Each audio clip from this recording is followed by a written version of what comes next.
This podcast is brought to you by SeatGeek. Our friends over at SeatGeek are giving us a promo code of TBA Wrestling. That is TBA Wrestling for $20 off your first purchase. Enjoy the show.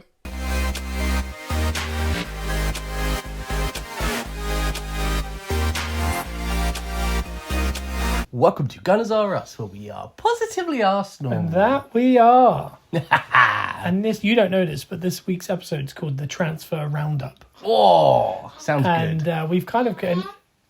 Yeah, third man's here again. And the third man is with us again. Straight off the bat, as soon as we press record, the boy is... Oh, he's a fairly he's consistent third man, though. he's a good indication of how the internet feels about our transfer policy. I think that was a positive coup he let out then. Yeah, it was about Kepa joining, I think. His arms were everywhere. Very like Kepa. Like Kepa. Goal. Yeah. A bit like Kepa, we'll get to that. But yeah, we're going to call this the Transfer Roundabout. So it'll be mainly Arsenal, but we'll kind of dip into some kind of weird transfers going on and around the Premier League and the world, really. It's weird. We always have that saying that FIFA's gone too long. I think we mentioned it on our other podcast, the Peppercorn Boys. I'm gonna be honest. I remember there was years when I was younger, where I think I saw someone saved Arsenal thing and it had Aubameyang and Ozil in it. Yeah. And I remember thinking then, you're not realistic. Yeah. And then obviously now we know they're both Arsenal players. Yeah. Or were Arsenal players. Yeah, they've moved on since. Yeah, but I remember then in years when Aubameyang and Ozil were there, that people were buying people like... who is it? Czech. Oh, yeah. A lot of the Chelsea buys. Yeah. You know, people would be like, oh, yeah, I bought Havertz. Yeah. And you're like, well, that wouldn't happen. Yeah, it doesn't seem he's not real. going to go from Chelsea to Arsenal. That's not realistic. And as we know, if we want to transfer done within minutes, just buy from Chelsea. For whatever reason, we must have some kind of relationship with them that makes it extremely easy to get the deals done. They're kind of treating Chelsea Arsenal like me with my eBay. It's the only place I shop now. Well, this is it.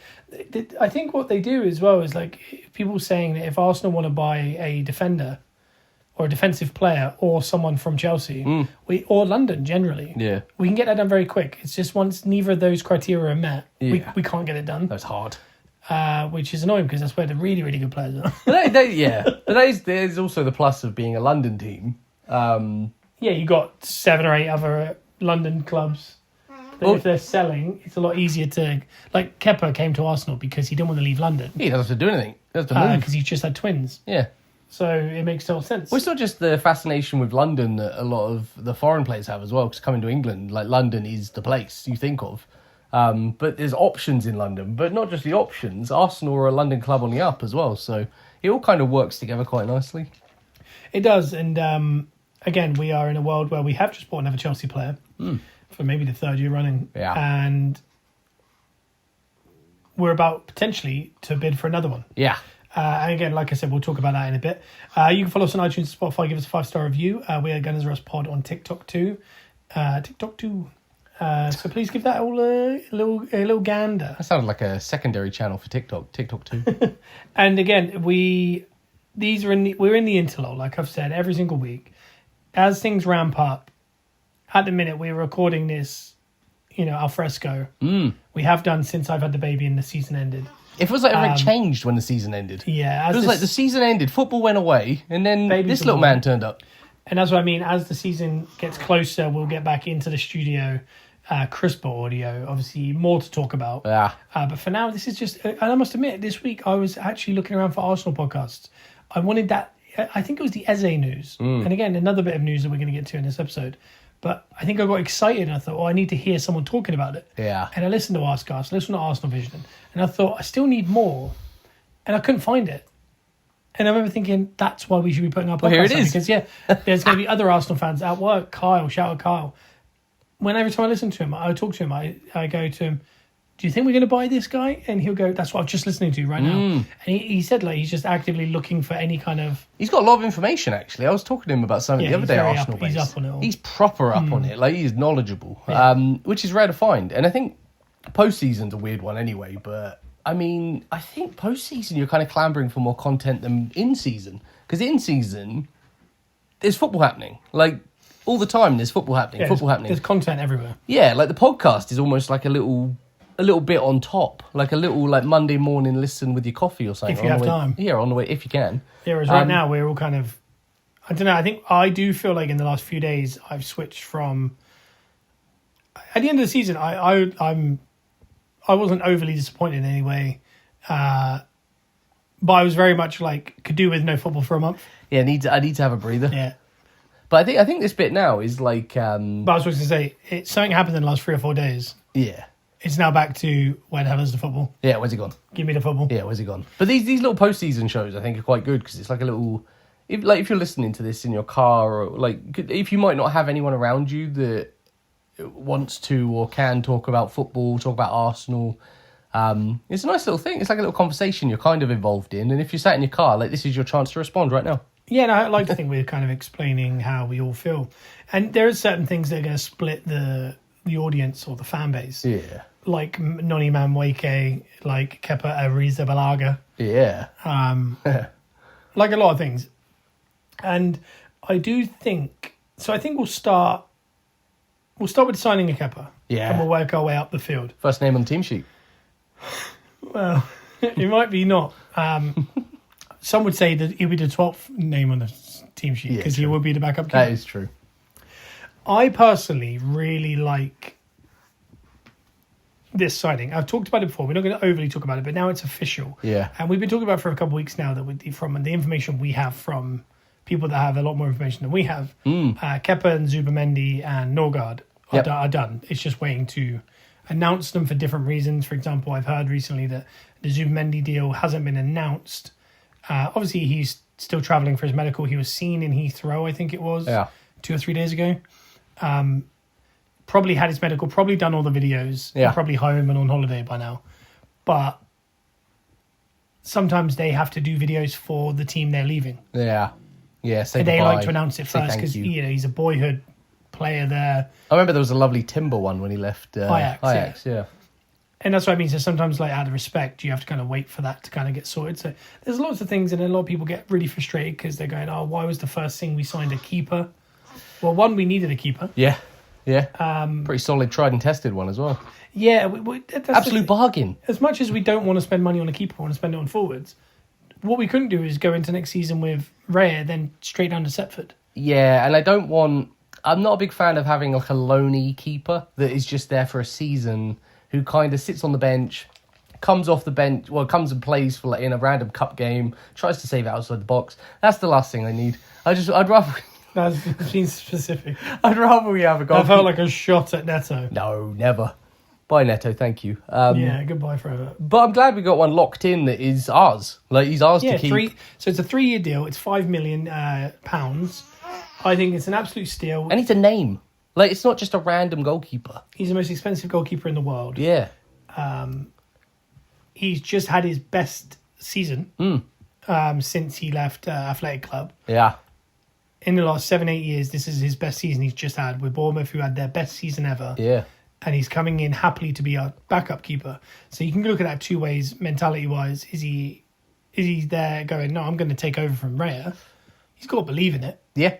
Or is he there to pick up a paycheck because he's going, do you know what, I don't leave London, I've just had twins. I want to stay for a big club. I'd like to keep picking up honours at a bigger club. But then if Raya comes in, all of a sudden, is this guy not prepared? Is he not up to it? Yeah. But I think that'll be soon weeded out in training with Inaki Kanya and Arteta. I don't think if you're turning up to training and half-arsing it, I think you'll know about it. Yeah, they learn quick.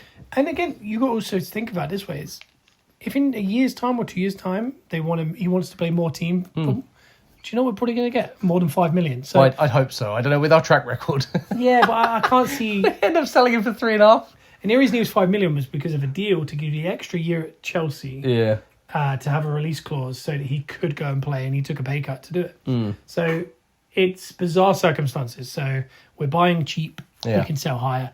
Again, for all we know, he might play in some of the cup competitions, be unbelievable, and then next year Bournemouth have a mare, and they come back to where they probably should have bought him now. They should have done, yeah. Or even if it's not Bournemouth, Brentford, who just lost Fleck and someone like that.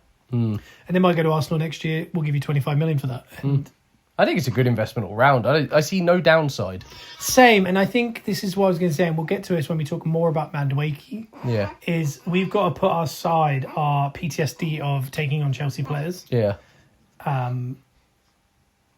Because sometimes things are just better. And I think in the modern world, this whole taking from Chelsea is a lot different to what we used to do. Because what we used to do is I know we just took Sterling on loan, so I'm fully aware if you're screaming at your phone right now. But what I mean is Chelsea have bought every single player in the world. Yes. So it's going to be rare if you get a player that hasn't been at Chelsea. They have a lot of stock. That's what I was going to say was before when you were buying David Luiz or Petr Cech or Gallas. You were taking a Chelsea player from the Chelsea team who they believed weren't good enough. Similar to that when we took Zinchenko and Jesus.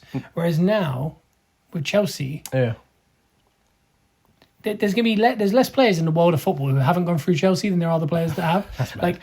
That's not true either, but that is mad. It feels that way. Like, their squad is so big. Yeah. If we bought Madueke from PSV 2 years ago, we'd all be raving about him. Yeah. So we'll jump from Kepa straight to this because I know the Kepa news is good. Because it's officially announced. Yeah. And maybe in the next 7 days, the Zubimendi and maybe Norgard will be announced. And maybe Maresca. I think that's how you say it. Yeah. Hopefully by next week, all of them will be announced. Ideally, all the other ones as well. But it feels like we're on our way to a very long, dramatic summer. But when it comes to Madueke, I do believe if there is genuine interest, I really like the player. Yeah, good. If he wasn't at Chelsea right now, he's at Bournemouth and he played the way he did in the last 2 years. Yeah. It's Semenyo. Yeah. We'd be going, oh yeah, we'll have him. Yeah. It's the fact that we need to remove our thought process of we only take duds from Chelsea. Yeah. I think Nicholas Jackson has his positives. Yeah. But I think if we were to take Nicholas Jackson as our centre forward option, then you have a problem. Yeah, I feel like it's tough with the Nicholas, because I like Nicholas Jackson. I like what he does. But I feel like there's a balance to the kind of player you're bringing in with him. I think he's obviously been in the Premier League. He knows how the Premier League works, so it could be effective. And in the right setup with the right supply from midfield and out wide, I think it could work. But it didn't necessarily fully work at Chelsea. He got put in 7 times a game and he didn't always score. No player, and this is another thing that I think in modern football everyone's, people put together compilations of centre forwards missing chances. Every centre forward misses chances. Yeah. There's been no centre forward in history that doesn't miss chances. No. So it is different.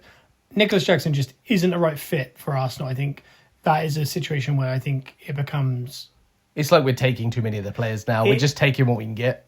He's exactly who we would have taken 4 years ago. Yeah, yeah. 4 years later, the only player I'd accept that's available, probably, not any of them, is Madueke. Yeah. I think Njoku is a good player, but he's not been good enough to be regular in that Chelsea team. No. That's not for us. No. That's for Man United. Yeah. That's for them to do a Garnacho swap. Nicholas Jackson, that is to, go to Everton or somewhere and go show how good you are. Yeah. Or whatever he wants to do. Madueke, I would take in a heartbeat. I feel like that's the one. I think he's good. Again, I'll preface that with, if he was our only wing signing, I would not be as keen. A bit light in the bum. Yeah, I think it's because we've got so excited about the idea of Rodrigo and Eze and all these players. Yeah. If we were to bring in, let's say it was Gyökeres and Madueke, I personally would think that was very good. Yeah, that is good. But I do think it has to be in supplement to two other signings. Like if we bring in Eze, Sesko and him, I think you look at that and go, there's Saka's backup. Yeah. There's Eze playing left wing and inside. Yeah. And there's the new centre forward that we've been waiting for. It feels solid. Everyone could be happy with Yeah. that. In an ideal world, I think everyone's kind of hoping is that there's 4 players coming in. Yeah. There's a Saka backup. Yeah. There's the new left wing. Yeah. There's a left 8 in Eze. Yeah. And a centre forward. Yeah. But in that case, you would have to then let go one of your left wingers. Yes, Martinelli or... I mean, we got somewhat of a PTSD, really, like with Arsenal. I think over the years, like we were saying, we were talking about the FIFA's gone too long thing. Football, we're in a world now where the rules don't matter anymore of what you think it should look like. It doesn't exist. Like the good teams in the league are snapping up so many players, so many quality players. To compete, we have to sign that number of quality players as well. Like we have to have these options all over the place. And I know from experience, Arsenal, it's normally kind of quiet in the transfer window. We pick up like a random player or something. I think a normal Arsenal window would be Kepa, Maresca, Yeah, Madueke, yeah, and then a centre forward from Sociedad that we haven't heard of. yeah, yeah. That would be a mad window back in the day. Yeah, I think, and I don't think we've got windows great for every. In hindsight, Havertz was a great signing, yeah, but when we brought him in, it was with Rice and a couple others. yeah, And we looked at that window going, Rice is unbelievable, but everything else we were kind of left to desire. yeah. I can tell you right now, if our summer ends up being Kepa, Maresca, Zubamendi, Eze, Rodrigo, Gyökeres or Sesko. That is the most mental window. If usually what we would do in an unbelievable window in the years gone by, we'd get Kepa, Maresca, Zubamendi, and Madueke. Yeah. And everyone would go, love Zubamendi. The others have got to prove themselves. Yeah. And that's kind of what we're used to. And I think a lot of teams have to get used to that. Like, a lot of teams don't get any of them. No. But we're very much used to like one player that we're very happy with, but he's not a sure thing. Yeah. And then 3 not sure things. Yeah. Whereas like when Rice came in, everyone unanimously went, sure thing. But everyone else were like, The Rice one. Whereas this year, if we bring one out, we go, Rodrigo, we're all agreeing on. Eze, all agreed on. Yeah. Zubimendi, all agreed on. Yeah. And you go, okay, well, it's only in Kepa, we can all kind of, as much as it splits opinion, we can agree it's a very smart backup keeper. Very smart. If Rare gets injured for the year, touch wood, then we might have to have the conversation again Yeah. to see how happy we all truly are. But, Yeah, if he's the one. But again, you cannot have any team. And a lot of people are saying if we got Garcia, then who's Joan Garcia? Yeah. Then that would be a perfect window if we got all the other players as well. Yeah. But I was like, you can't spend 35 million on a backup keeper No. because then you can't go get Eze. No. Like the money we're saving getting Kepa is the reason we could go and get Kepa as well as Eze as well as Rodrigo. Landing a Kepa at that price to be the backup when he's just come off a full season, his best season as number 1, is mad. That is a mad deal. That shows you the pool we do have now. And he won a Champions League at Chelsea and Madrid as backup keepers. Maybe he is the lucky charm to win Champions Leagues as backup keeper. He's the ultimate backup. The years in which he's backup, he wins Champions Leagues. Yeah, maybe it's our year. So either way, But that's what I was going to say. With these signings, though, we've had like the odd. It was rare when it happened, but the time we signed Sanchez, the time we signed Ozil, there was these rare windows that never happened for us. That I remember literally taking a photo of the TV on Sky Sports News when the headline was up down the bottom. the Ozil one was, I'll never forget that. Yeah, I've got a photo on my phone of it. I took a picture of the TV just because I was like, this doesn't happen to us. Whereas I think Rodrigo's that this season. Like, to take someone that good from Real Madrid and he wants to come to Arsenal, if that happens. He's somewhere between the two, isn't he? Sanchez was the left-out man. Yeah. He was the sub in the front three. We knew he was good. Emerson was the front three. He was the backup. Pedro was the other backup who ended up at Chelsea. Then Ozil, though, was their number 10. Yeah, mad. And he chose to come to Arsenal. Crazy. I think getting Rodrigo is he's the third man in Mbappe and Vinicius and him. He's fight behind that, yeah. But again, he's not fighting behind it. He's playing with them. Yeah. Out of position. Yeah. But he's good enough that he plays out of position. Taking him is not, obviously, they don't want him. Yeah. I don't think it's a choice that we're stealing him. No. They don't. Alonso doesn't rate him in that position. He wants a legitimate right winger. Why is no one else sub? I think people are. I wouldn't be surprised. Like, I'm looking at across at like Tottenham. Yeah. Matthias Tell looks like he's gone there, I believe. Full time now. Yeah. Is that right? Yeah, I think they did that. That's a Tottenham signing. And we saw how Matthias Tell played last year. Yeah. It was fine. Yeah, it was okay. Nothing crazy. No. Tottenham, if they had intent after winning Europa, is they would buy Rodrigo if we can't. Because Tottenham can go and buy a player like that. Yeah. Whether he would want to do it, but there's Champions League. There's one of the best stadiums in the world. Yeah. Good young coach.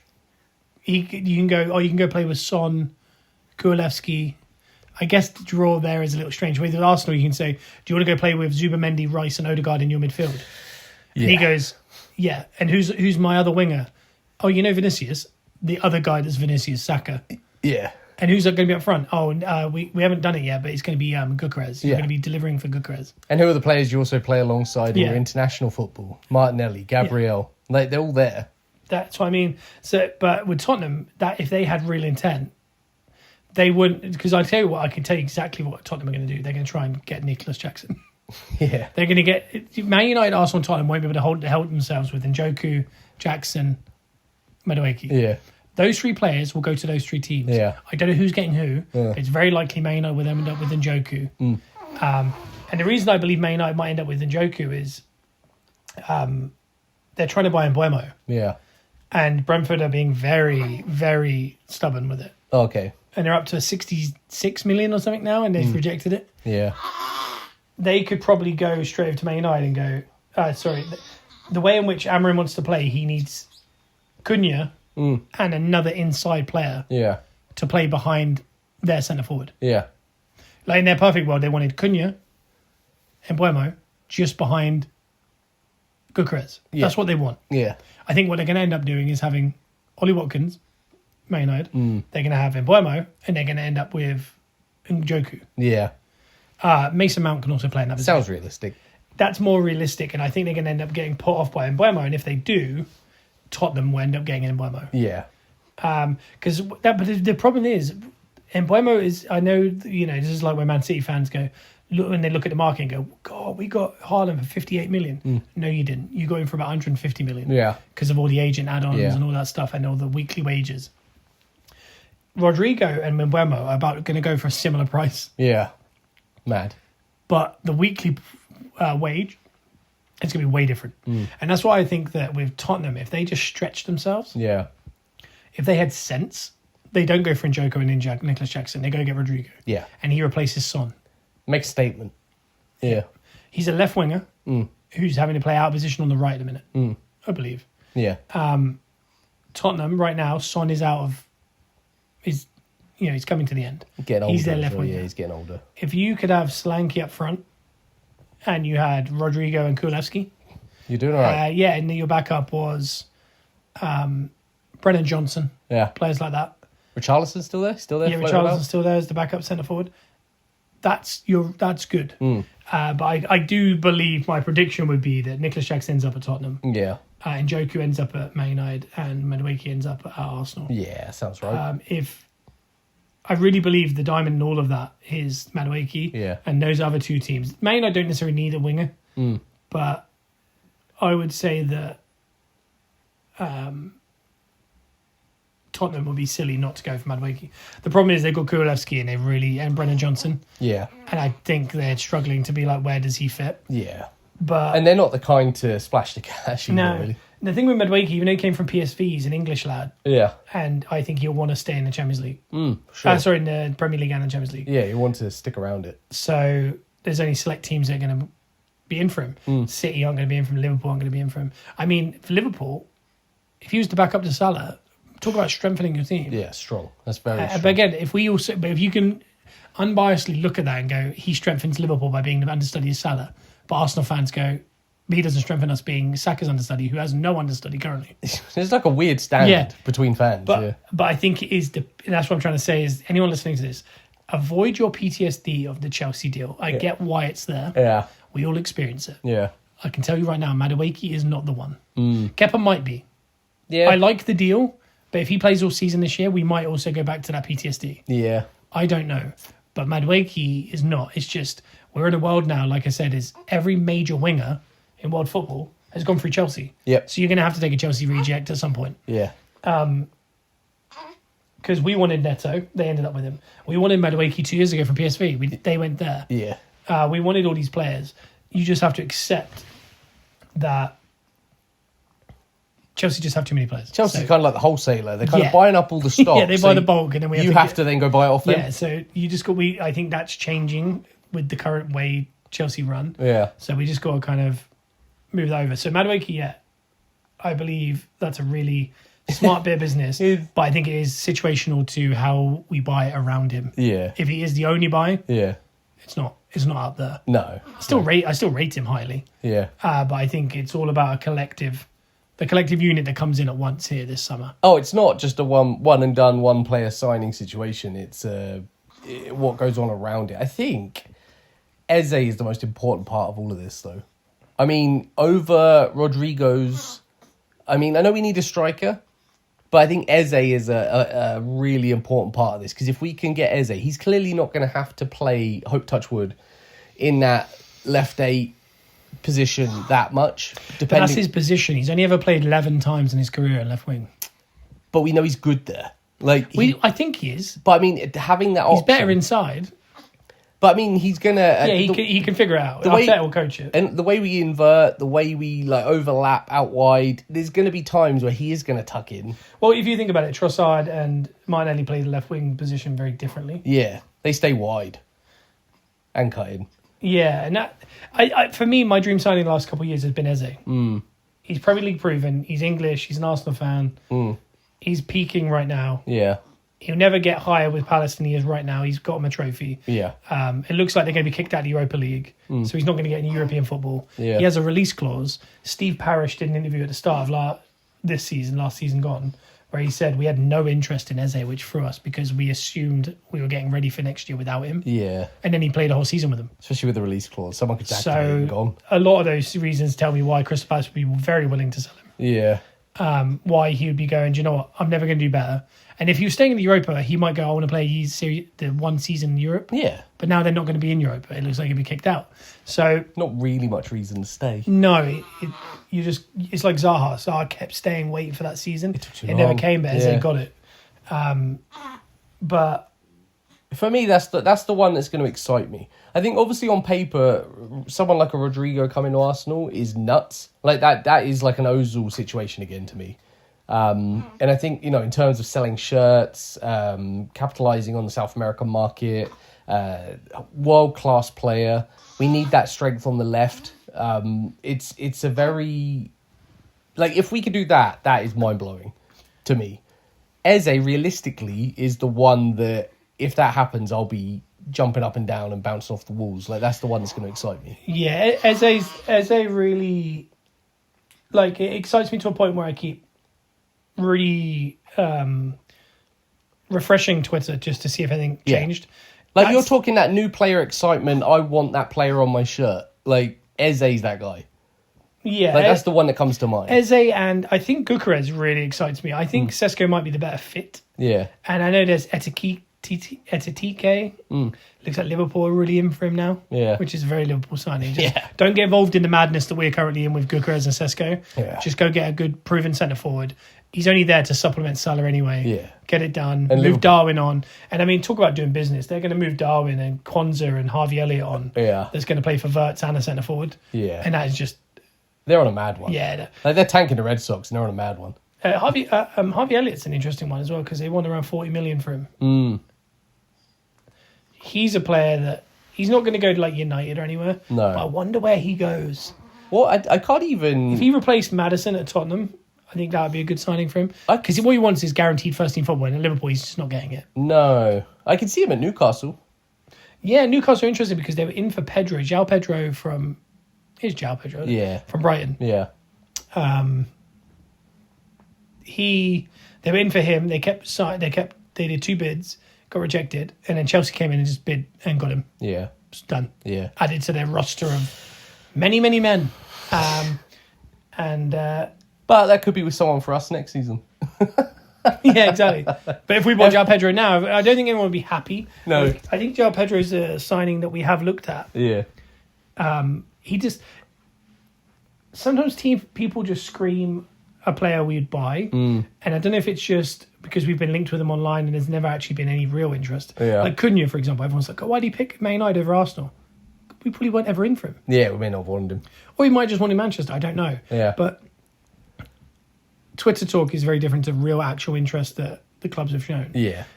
Usually if the clubs have shown legit interest, we'll know about it as being actually actively talked about. Yeah. So it's a mixture of the two things that will, dictate what will kind of happen with, like, we got a little turned around there, a little bit of chaos in the room. Yeah, it's just there's certain players that fit at certain times. Yeah. And right now, Cunha, João Pedro, these players that we'd very much be linked with, Nicholas Jackson, Yeah. they don't fit what we need right now. I think it's very much clear to the board. And Andrea Berta, in fair credit to him, has come in and instantly shown up Edu to an extent of like, what were you doing before? Because, I mean, this guy seems to, there's no smoke without fire. He's got about 50 players on the hook at the minute. Yeah, it's aggressive. But what's great about it, and it's very different to what Edu did. Edu cultivated like a, I don't know what you'd say, like he cultivated like a family friendship or something. Yeah, like family vibe. Right. And he basically went, that's the player. He'd spend the whole summer trying to get him. Once he couldn't get him, he'd panic, and then we'd get Sterling. Yeah, he'd focus on one. Berta goes, all right, I said to who do you want? He goes, Sesko. Who else? I really like Eze. Who else? We need a backup keeper. Okay. What else? A young centre-back would be helpful just to getting ready for the future with like Saliba and stuff like that. Okay. Well, I like Gyökeres, and I really like Rodrigo, and he looks like he's available. And Arteta goes, and he goes, and Madueke might be available. And this guy's available. Yeah. Hato at Ajax could be the right price. And Arteta's going, yeah, they all work, but they're not necessarily who I'm going for. Yeah. And he goes, all right. And then he gets on the phone to all of them. Yeah. And goes, what's the deal with all of you? Yeah. And then he works backwards. And I feel like that's how he's done it, is he's kind of gone, what's number one on every if there's three players they're looking at in every position, he's spoken to all three of them. Yeah. Whereas Edu would go one deal at a time. Yeah. Top priority. And he'd get drawn on and drawn. Yeah. So I think now he really is playing Sesko and Gyökeres against each other. Yeah. I don't think we know who we're going to get. No. And I don't think it's a fan thing. I think it's them as well. Yeah. They've got them both on the phone. And they're going, what club wants to do the business with us first? Yeah. Whoever does gets the sale. Yeah. And I like that because it's more aggressive. It's aggressive. Going, and it means you're not. Now, I think that'd be why at the end of this summer we will, for the first time, go, oh, we really got all our targets because we've got so many targets. Yeah. Like for example, if we've got Kepa, Maresca's coming in. I'll tell you a little bit about Maresca. I've done a little bit of investigation on that guy. Nice. There was talk of Hato. I think that is complete paper talk. I think he's just one of these players that we're going to forever be linked with. Yeah. Zubimendi looks like it's done. Yeah. That's an unbelievable signing because Mad. he's potentially the best holding midfielder in the world. He's mad. Outside of Rodri, and he's the one that's replacing Rodri in the Spanish team. It feels like we have that what's the word? Like vibe is not the right word, but it's in the same area. You've got Rodri, and then we go get Partey. You've got Rodri, so we go get Zubimendi. Like there's a Pecking order, yeah. There's like a thing that we're just getting the next best Rodri basically every time. Yeah, and that's the benefit of all that, and it's really good business so far. Like a young centre back to get ready. He might go back on loan for all we know, but it's just a young centre back ready because the inevitable. We're going to make a lot of money out of some of our centre backs. Yeah, and it's just business. You've got to do it at some point. Yeah. The goalie makes total sense. All these things. Then what's left is this pool of players. We've all heard about Eze. We've all heard about Madueke. We've all heard of Sesko. We've all heard of Gyökeres. We've all heard of Watkins, Rodrigo. There's 6 players right there. Yeah. We're not buying 6 players. No. But Or are we? But it's shown, not one of them players we haven't shown strong interest in. Yeah. There's Johan Duran that's coming back from Saudi right now, being shopped around. Osman hasn't actually landed a team yet. Wow. Because it looks like he was waiting for Saudi, wasn't he? He ended up going to Galatasaray, I think, or Fenerbahce, I can't remember. Now it looks like he's not going to Saudi. Okay. So he's available. Wow. Duran's being shopped away from Saudi. There's all these signings that there's a lot of availability. Yeah. So I think getting on the phone to them early, getting the interest out there, making it public is purpose. Yeah. It's on purpose to kind of, if we miss out on Rodrigo, I think Rodrigo, the only problem with him is he feels a little bit of a level above what we could potentially get in that position. Yeah. So now the fans have got it in their head that if we end up with Eze, Madueke and Sesko, they're going to go, but we didn't get Rodrigo, we didn't land a big one. Yeah. And for all we know, there's no actual interest. The only interest that we've shown is that Arsenal apparently have inquired. So have multiple teams. Yeah. And he's now not playing for them. So there's very much a feeling of... I don't know if it's just... He's leaving. Yeah. And for all we know, Joe, he could go to PSG. That's what I mean. There's teams like PSG, Man City, Bayern Munich. Like, I feel like... I can tell you what, he's not going to either PSG or Man City, in all fairness. Simply... I tell you somewhere he could end up is Liverpool, Yeah. because their left side is Diaz, who they're shopping out to Munich currently. Yeah. They got Darwin, who's gone now. Gakpo plays over there, but they like him down the middle. Jota's getting on, Yeah. so it's Salah. Rodrigo makes sense. He would be. Yeah. But again, they have also outlaid a lot of money already. They've re-signed Van Dijk. Yeah. They've re-signed Salah. Yeah. They've signed Wirtz. They've signed Frimpong. If they were to get a centre forward in Etikite and then go ahead and get Rodrigo, what's their wage bill look like? Mad. Are they not destroying their own wage bill? So I don't know, but he seems a good fit for them. Yeah. But there is a lot of conversation around. This is the one that might hold him back from Arsenal. Alonso doesn't like him because he doesn't do enough off the ball. Yeah, that's not going to help. And everything about Rodrigo's game tells me that Arteta's not interested. And surely Arteta's talked to Alonso because they are very close. Yeah. And also he's watched him play football. Yeah. It's quite clear what he does well and what he doesn't. Yeah. And I was like, but we also are in need of a wild card. Yeah. So is that wild card you keep, is it, you keep Martinelli, but you get rid of Trossard, and then you have Rodrigo and Martinelli, but he actually trusts Eze the most. Yeah. Oh, I don't know. Yeah. So there's options, but the Zubimendi one, I'll hold off a little bit of conversation. The Maresca one is interesting. He's a young centre-back from Valencia. He looks very good. He's very reminiscent of Saliba. Yeah. He's a big lad, very, very large man. Good off the ball, very much a defender that he doesn't fly into tackles. He very much waits for it. More Saliba than Gabriel. Yeah. And very similar to Saliba, he looks like he's never headed a football in his life. I don't know if anyone remembers when Saliba first came in, couldn't header a ball to save his life. Mad. Really bad with his head. And he's still not the best with his head compared to Gabriel. Yeah, he's not Gabriel. But this guy gives Saliba a run for his money, how bad he is with his head, which is very interesting with what we do Yeah. with set pieces and stuff like that. And again, we're not a team that necessarily defend a lot of crosses. No. So it's not necessarily the biggest issue. You'd hope your defenders are good with their head, though. That'd be my first thought, is my defender needs to be able to head the ball. Yeah. I don't know if that's just old school the in game's me. changing, yeah. Yeah, I think it's just old school in me. But a defender, I'm thinking Tony Adams. Like, you want a defender to get up Gabriel. and just... Gabriel. Someone just gets that ball away. Me and Orlando on that little 4G, 3G pitch or whatever it was. I'll put the head on the ball every time I can. You did. So he looks like a good sign. He's obviously not going to play. I don't know if it's because Kivior's going. I don't think he is. I think he could easily go back out on loan directly back to Valencia. Yeah. I don't think he's someone we're going to see a lot of, but they obviously earmarked him as a potential big player for us. Yeah. Hence why they're going to play up to 35 million for him. Yeah. But again, what did we buy Saliba for around that age? Well, he's younger than that. He was 18, I think, Saliba. Yeah. He's 21. So he looks like a good signing, but it looks like Valencia are desperate to keep him. He's their player of the season. He's played for Spain under 21s a lot. Yeah. That signing felt like one of these Norgard Kepa ones where it's like it's just inevitable. Yeah. It could drag on that one a little bit and we could end up moving focus somewhere else. Yeah. I don't know how much we're in need of a centre-back personally. If all we're losing defensively is Tierney and Zinchenko, Yeah. I don't think we need to waste that much time on more defenders. No. Tomiasu's come back from injury. Calafiori can't have as bad an injury-wise. MLS now is a starter. Yep. And then you've got Gabriel, Saliba, Kivior, Tomiyasu, like I said, coming back off injury. Calafiori could play in the middle. Yeah. Ben White isn't playing as much, so he could play down the middle. Timber. Yeah. We've got a lot of options. I think we have so much there that I think even if you lose Tierney and Zinchenko, we don't need to buy something. No. I know what they're trying to do. They're trying to offlay, you buy him now, put him back on loan. Then next year he starts to play more games. Because next year, if you buy him next year after another year of Valencia, he's probably going for 60 million. Yeah. And So someone else will be snooping. It is probably smart to get him now because he's clearly the big up-and-coming centre-back. Yeah.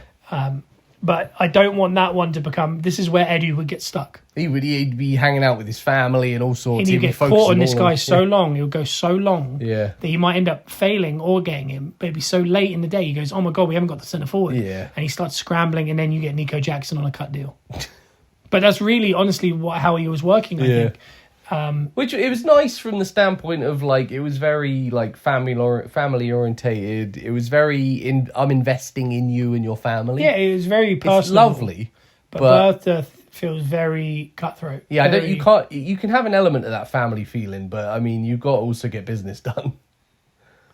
Yeah, and that's the bit. I don't want this one to become one of the dramatic ones, because Zubamendi's not been dramatic because we didn't know we were in for him. Yeah. Liverpool and Madrid assumed they were theirs, and Liverpool players were already doing compilations of him as a Liverpool player. And then in January, it just came out, oh, he's personally agreed to join Arsenal.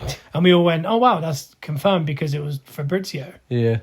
But we were like, but really, where's the information? They got to the summer, and what happened? There was no real concern. No. It looks like he signed for Arsenal. He's now in, I think he's probably had his medical. Yeah. So either way, that guy's at Arsenal now. Yeah. That's an unbelievable signing. Yeah, Berta, if he gets Kepa, him, Maresca over the line, and then somehow delivers.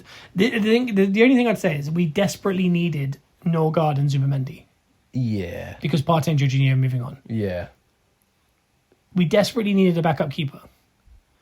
So as much as they're not the most glamorous, we're signing as we go up the field, like how we're delivering it today in the podcast. That's like us going to Tesco's to do the shopping, and we bought all the toiletries we have to get, and now we're going towards the crisps and the sweets Yeah, what and sets the off drinks. the evening, yeah. Yeah, what am I going to get to sprinkle on top that's nice? And that's what's kind of interesting, is they've literally bought a keeper, they're about to buy a centre-back, and then the midfielder's going to come in. Then he's going to go, all right, let's just sit for a second. Yeah. How do we finish this off and get it perfect? Yeah. And I think when you read these things of there's interest, essentially what they're doing is they're talking to the camp of that player. Yeah. So much has to happen beyond that point, as far as contacting the club, Yeah. seeing if a deal can even be reached. Because, for example, they could go talk to Madueke and his agent and all this and say, what do you think? This is our project, blah, blah, blah. He goes, I'd love to join. Once you get okay from the club, we'll then talk about money. Yeah. So then you have to go to the club, and the club will go, no, we're not selling him. Yeah. Okay, cool, that's the end of that. Yeah, done. So, but all that rumour starts with us talking to the person. So we're talking to Rodrigo's camp, we're talking to Eze's camp, we're talking to Madueke's camp, we're talking to Sesko's camp, we're talking to Gukraz's camp. That's all fine. Yeah. But not yet have we spoke to any club involved in any of these teams. And at any point, you could go to Sporting and they go, yeah, we'll sell him, but it's 100 million or bust. And we go, we're not spending that. End of interest. Yeah. You know, Sesko's one, I think, has been such a constant. They know full well what's going on. Eze, from what Steve Parish said last year, and he has a release clause, so if he's on board, it's done. Because all we have to do is trigger the release clause. The only downside could be is only until you release the release clause can you then speak to him about money. And if we then go, we're going to pay you 100 grand a week, and he goes, oh no, I'm not doing that. But I can't imagine we're not going to give him a fair price that's a lift on Palace. But I mean, what would he be on at Palace? Probably less than 100k. Yeah, so I mean, I think anything... And he deserves more than that as far as the level of player he is and if he goes to Arsenal. Yeah, and I mean, you're levelling up no matter what. Yeah, he's not going to be a 200,000 a week player. No. But 120 grand, I'm sure he'd be like, yep. In Champions League football for the first time. Yep. Step up, yeah. With the potential to earn more. Yeah, exactly. Or move on. Like, there's options. You've got to move up the ladder, haven't you? But that's the interest in all these... how transfer sagas work. Yeah. And that's why so many times, like, for example, Edu, I think, got close with players, went to the club, and then sometimes the club went no. Yeah. Or he ended up in such a long negotiation that when they agreed, he then went back to the player and went, all right, we've agreed now. Yeah. Are you happy with this? No, I'm not happy with that, because you can't legally talk about money. Yeah. All you can ask is, would you be willing to join that club? That's essentially what it means when they say they're talking to their camp. Yeah. And if they, for example, they got Eze's camp and he goes, yeah, Eze would love to play for Arsenal. That's the end of the conversation. They can't talk anymore. No. So now they have to talk to Palace. Yeah. But there's so much also domino effect in the fact that Arsenal are probably going, well, we can't talk to Eze yet because once we release that clause and that money's spent, that means we can't then spend on this guy and this guy. Yeah. But if this guy isn't happening, we have to do a cut price here, so therefore we can't spend the money we want to do on Eze. Yeah. So unless you've got, that's why you need, and I think that's probably why we've got so many people on the hook, is it's a domino thing. You need the centre forward sorted so that can we spend that extra money here? Because the difference between Sesko and Gukraz could be 20, 30 million. Yeah. But we're willing to spend that money. Yeah. So if you spend it on the lesser, it means you can get that extra midfield player in there. Yeah. And the Eze deal, the release clause, all part of it is a 4-year installments of 60 million. Okay. So it's 15 million every year. Wow. So if we get Eze in, it'd be 120 grand a week and 15 million we pay. Wow. and then next year 50 million, then Yeah. 50 million, 50 million. 15 million for a quality player like that. Yeah. And that's why I think Steve Parish was so confused last year with the lack of interest. Is he would have instantly improved probably, dare I say, 19 of the 20 teams Yeah, 100%. last season. Yeah. And when you think of it that way, you're like, why did no one do that? Weird. But 50 million a year, again, there could be a sticking point in there. Maybe he is asking for crazy wages. But I mean, I can't see that guy asking for wages he isn't valued at. Like, No, it's not like he's going, yeah, I'm happy to move from Palace, because why would you just stay at Palace forever Yeah. on lesser money? He seems like he'd be quite realistic with expectations. Yeah, and he doesn't seem like the kind of guy who's going to go to Saudi next year. No, and weirdly, we've got an Eze compilation sort of thing going on our We TV have, right now. Eze's goals and assists. That was purely accidental. He really excites me as an Arsenal player. It's rare that I get, with signings, it's usually you talk yourself into signings. Yeah. Like we were talking about, like Ozil's one excited me, but I didn't know much about him. I just knew he was very good. Yeah. Very rarely do you buy a player that you actively really already like. Yeah. Like Rice happened. Rice was that. Yeah. Yeah. Even Sanchez, you were kind of going, yeah, but apparently he's so good. Yeah. We knew he was good. He just wasn't getting used. But very rarely do you buy a player where you go, I just love watching that guy play. Yeah. And then he comes to your club. Yeah. It's so rare. That is very... In any sport you watch, on teams you support, that doesn't happen often. Yeah. He's just that type of player. He's going to add so much.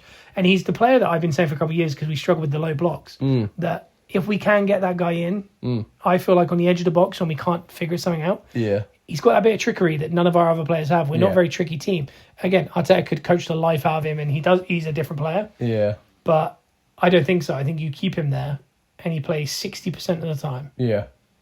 Of if you added up all 90 minutes of every game we play next year, all 60 games, he'll play 60% of the time, I think, Yeah. if he comes. Yeah. And people might think that's quite low, but that's with him, playing a couple FA Cup game, 90 minutes, a couple Premier League games he doesn't play, Yeah. a couple Champions League games he plays in 10 minutes. Yeah. We're in a world now But- where that has to be the case. You Yeah. have to have rotation now. Yeah. I mean, Overall, players are realising that now, I think. yeah, and he's a weird one because I think he's probably the most exciting, but he's also the most confusing signing. Yeah. Because I don't know where he fits, because the position he'll play is left 8. And Arteta's proven he wants a Moreno, Rice, Havertz type player. Yeah. He is the complete opposite of those three players. Yeah. Bit more wild card. Unless over time Arteta's realised, like, I don't need that player. It's the wrong type of player. Yeah. But either way, unless also he could be seeing him as Odegaard's direct understudy and a left 8 and a left winger. Yeah, well, that's the thing is multiple positions he can serve us, and we're going to need that. We're going to need options in multiple positions, and he is one of the only quality players I can think of that we're somewhat interested in that can fill that.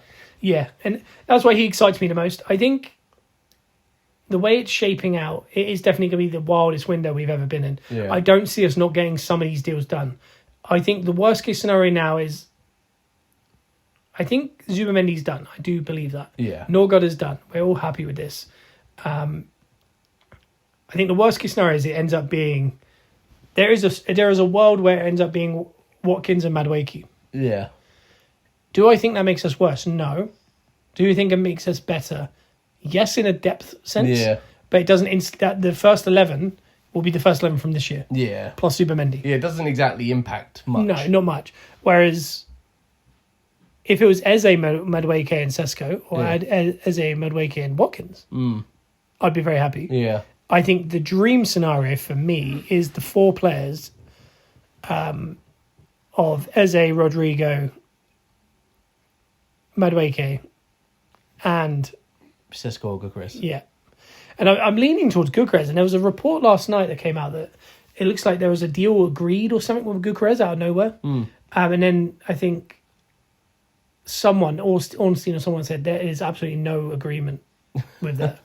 That information that came out was more just conversations. It's so easy for information just to come out that isn't real. Yeah, and then you get your heart set on certain things where you go, oh, he's turned us down. It's like, no, he never even spoke to us. Yeah. We've just made all this up. We got ourselves excited. Yeah, so you got to be so, I don't know what the word is, but you got to kind of let stuff roll off your back because Oh, it's got to be like water off a duck's back, isn't it?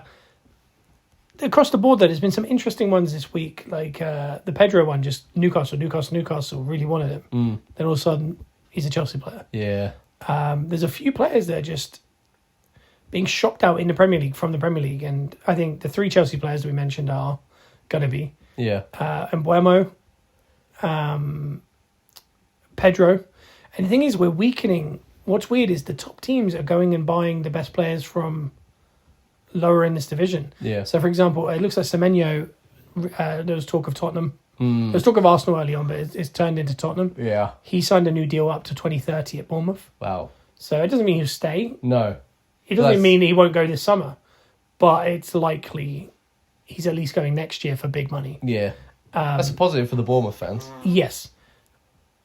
Either But way. when you look at Brentford, they've lost their manager. Yeah. And they're going to lose Mbuemo. And they've lost their captain. Yeah.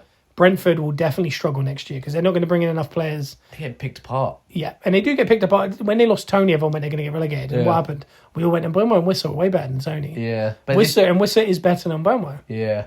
So when you look at it that way... I think Thomas Frank's the big one. Like that. Yeah, it's a problematic. And Damsgaard is going to be a big signing next year for someone. Yeah. I think he's their best player. Yeah. Same with Wissa. But Brentford could struggle. And then you look at Wolves, the only reason they stayed up was because they had Cunha. Yeah. Cunha's gone. Yeah.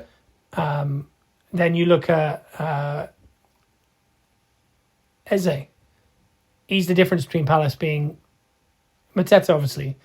And Palace are a good team, but he is their the guy. Well, I think everyone was worried when Elise left. But I think, it turned out Eze was the guy. The guy really pushing forward Brighton. Yeah. João Pedro. Yeah.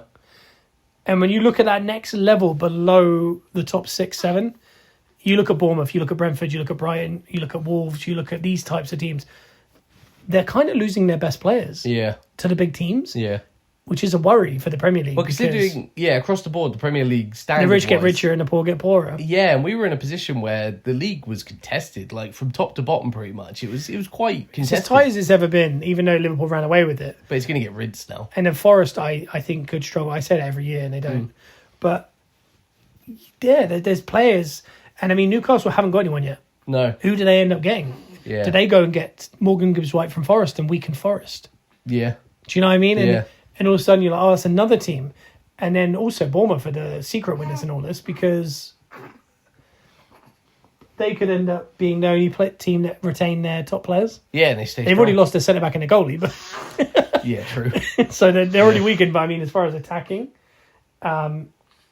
Fulham are doing fine, but they weren't necessarily. They didn't have a standout. No, they were just a good team. Yeah, but it's looking interesting that maybe what Bayern Munich do to Bundesliga when they buy the best players from the Bundesliga.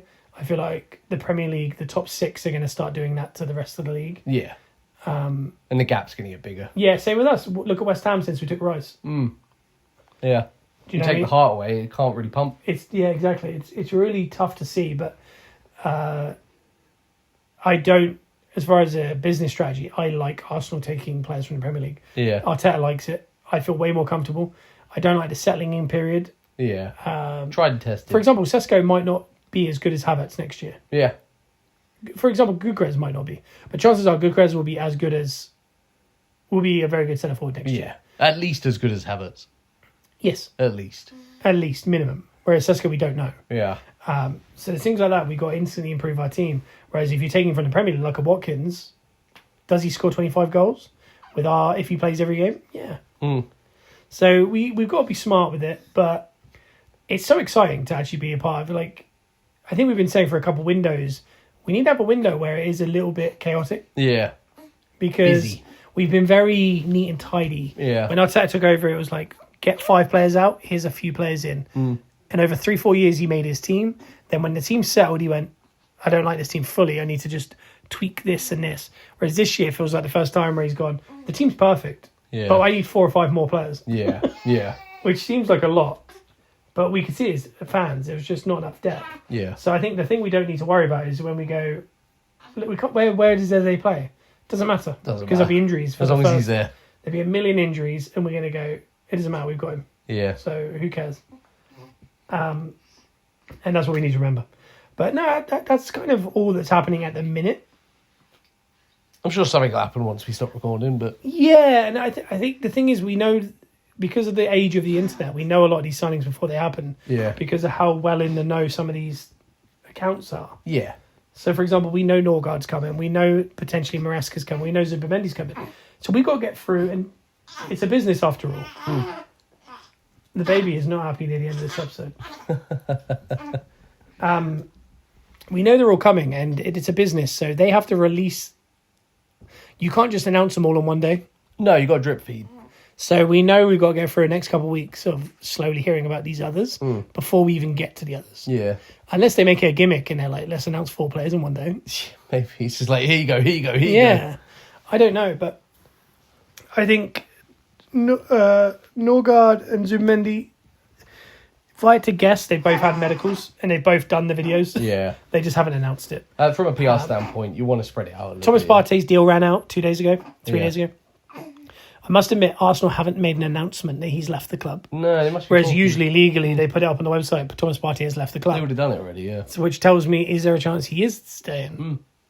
That'd be helpful. But then Norgard doesn't come in, I assume. Yeah.